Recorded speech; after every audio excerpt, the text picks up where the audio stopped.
Senator Rubio, when Jeb Bush announced his candidacy for presidency, he said this: "There's no passing off responsibility when you're a governor, no blending into the legislative crowd." Could you please address Governor Bush across the stage here and explain to him why you, someone who has never held executive office, are better prepared to be president than he is, a man who you say did a great job running your state of Florida for 8 years? Well, thank you for the question, Chris, and it's great to be here tonight.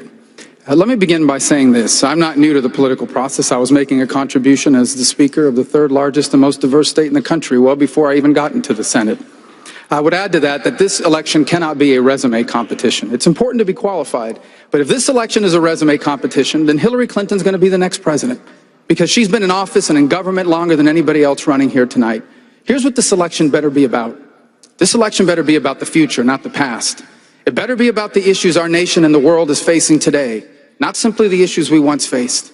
This country is facing an economy that has been radically transformed.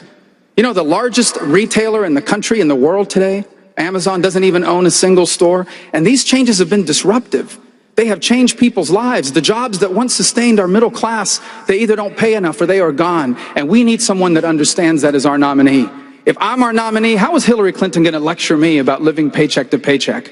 I was raised paycheck to paycheck. How is she going to lecture me? How is she going to lecture me about student loans? I owed over $100,000 just 4 years ago. If I'm our nominee, we will be the party of the future. Senator Rubio, let me see if I can do better with you. Yeah. Is it as simple as our leaders are stupid, their leaders are smart, and all of these illegals coming over are criminals? Well, let me set the record straight on a couple of things. The first is the evidence is now clear that the majority of people coming across the border are not from Mexico. They're coming from Guatemala, El Salvador, Honduras. Those countries are the source of the people that are now coming in its majority. I also believe we need a fence. The problem is if El Chapo builds a tunnel under the fence, we have to be able to deal with that too. And that's why you need an E-Verify system and you need an entry-exit tracking system and all sorts of other things to prevent illegal immigration. But I agree with what Governor Kasich just said. People are frustrated. This is the most generous country in the world when it comes to immigration. There are 1 million people a year who legally immigrate to the United States. And people feel like we're being taken advantage of. We feel like despite our generosity, we are being taken advantage of. And let me tell you who never gets talked about in these debates. The people that call my office, who have been waiting for 15 years to come to the United States. And they paid their fees, and they hired a lawyer, and they can't get in. And they're wondering, maybe they should come illegally. And so these are important issues, and we should address it. It's a serious problem that needs to be addressed. And otherwise, we're going to keep talking about this for the next 30 years like we have for the last 30 years. Senator Rubio, why is Governor Bush wrong on Common Core? Well, first of I too believe in curriculum reform. It's critically important in the 21st century. We do need curriculum reform. And it should happen at the state and local level. That is where educational policy belongs. Because if a parent is unhappy with what their child is being taught in school, they can go to that local school board or their state legislature or their governor and get it changed. Here's the problem with Common Core. The Department of Education, like every federal agency, will never be satisfied. They will not stop with it being a suggestion. They will turn it into a mandate. In fact, what they will begin to say to local communities is, you will not get federal money unless you do things the way we want you to do it. And they will use Common Core or any other requirements that exist nationally to force it down the throats of our people in our states. Senator Rubio, more than 3,000 people sent us questions about the economy and jobs on Facebook, and here is a video question from Tanya Sialko from Philadelphia. Here she is. Please describe one action you would do to make the economic environment more favorable for small businesses and entrepreneurs and anyone dreaming of opening their own business. That's a great question. Senator, how do you answer Tanya? That's a great question. First of all, it begins by having leaders that recognize that the economy we live in today is dramatically different from the one we had 5 years ago. It's an economy that now has placed us in global competition with dozens of other countries around the world. Now, the big companies that have connections with Washington, they can affect policies to help them. But the small companies like the one Tanya's talking about, they're the ones that are struggling.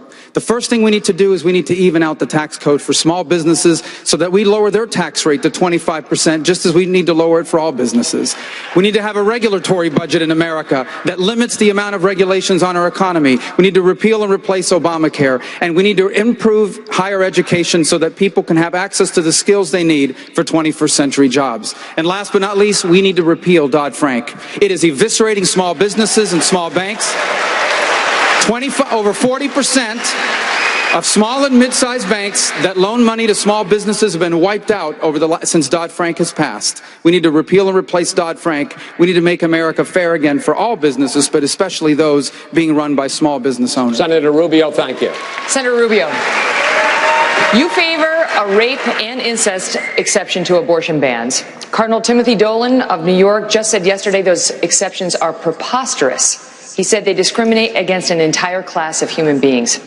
If you believe that life begins at conception, as you say you do, how do you justify ending a life just because it begins violently through no fault of the baby? Well, Megan, first of all, I'm not sure that that's a correct assessment of my record. I would go on to add that I believe all You don't favor a rape and an incest exception? I have never said that, and I have never advocated that. What I have advocated is that we pass a law in this country that says all human life at every stage of its development is worthy of protection. In fact, I think that law already exists. It's called the Constitution of the United States.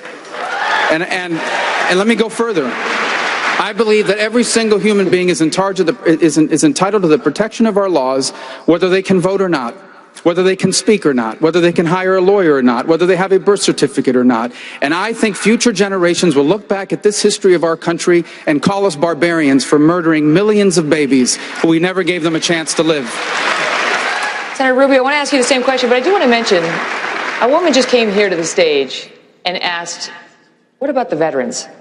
I want to hear more about what these candidates are going to do for our nation's veterans. So I put the question to you about God and the veterans, which you may find to be related. Well, first let me say I think God has blessed us.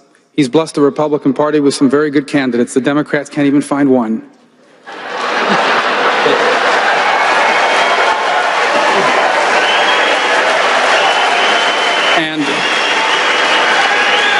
And I believe God has blessed our country. This country's been extraordinarily blessed, and we have honored that blessing, and that's why God has continued to bless us. And he's blessed us with young men and women willing to risk their lives and sometimes die in uniform for the safety and security of our people. Unfortunately, today we have a VA that does not do enough for them. I am proud that last year we helped change the law. We changed the law to give the power to the VA secretary, the ability to fire any executive that isn't doing their job. And it is outrageous. They've only fired one person to date. When I'm president of the United States, we're going to have a VA that cares more about our veterans than about the bureaucrats who work at the VA. Senator Marco Rubio. Thank you. You know, both of my parents were born into poor families on the island of Cuba.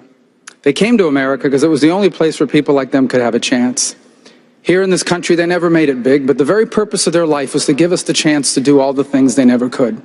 My father was a bartender, and the journey from the back of that bar to this stage tonight, to me, that's the essence of the American dream. It's what makes our nation different. And I'm running for president because I want that to still be possible for the people trying to do that now. I run for president because I believe that we can't just save the American dream, we can expand it to reach more people and change more lives than ever before. And that's why I'm asking for your vote, so we can make America greater than it's ever been and make of this century a new American century.